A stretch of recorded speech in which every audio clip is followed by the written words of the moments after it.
every black artist or every black actor gets to a certain point, gets taken out. Whether it's Michael or Crosby or R. Kelly or Prince, they all either die under mysterious circumstances, Nipsey, or they become troubled and die of an overdose or some medication, or they get done for some sex crimes or whatever. I mean, in R. Kelly's case, every single one of those children were basically sold to him, allegedly sold to him by their parents. You know, and this is, you know, we'll talk. Yeah, maybe that's a conversation for another day. But you know, like there's so much of that in the entertainment industry, but there are no prosecutions of white artists. There are no prosecutions of country artists.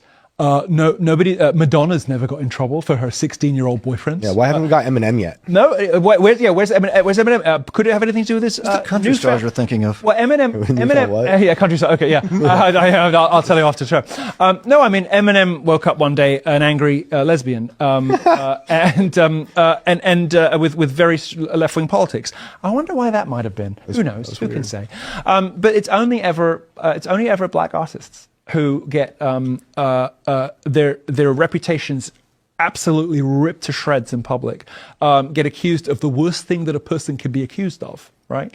And always when they get a little bit too big for their boots, a little bit too outspoken, a little bit too edgy, or a little bit too quote-unquote uncontrollable, when they won't take their meds, when they won't do as they're told, when they won't shut up about Israel, when they won't shut up about contracts, when they won't do as the establishment and as the architecture, the machinery of the industry wants them to do, suddenly they're guilty of underage sex with kids, people trafficking, all the rest of it. Well, I mean, maybe the truth is that the whole industry does it. Maybe the truth is that nobody does it, probably closer to the first one.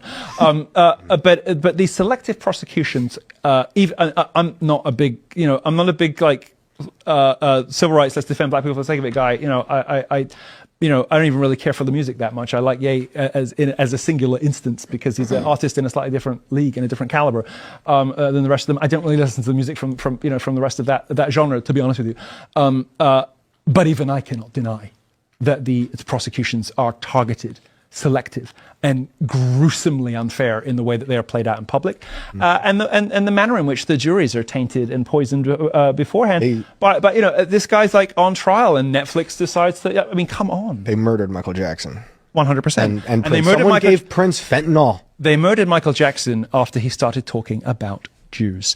And I'm not going to say that what he said about them was right or wrong or whatever, but it is a fact of history that, first of all, they released the recordings of a phone call where he was complaining about Jews in some not very pleasant language.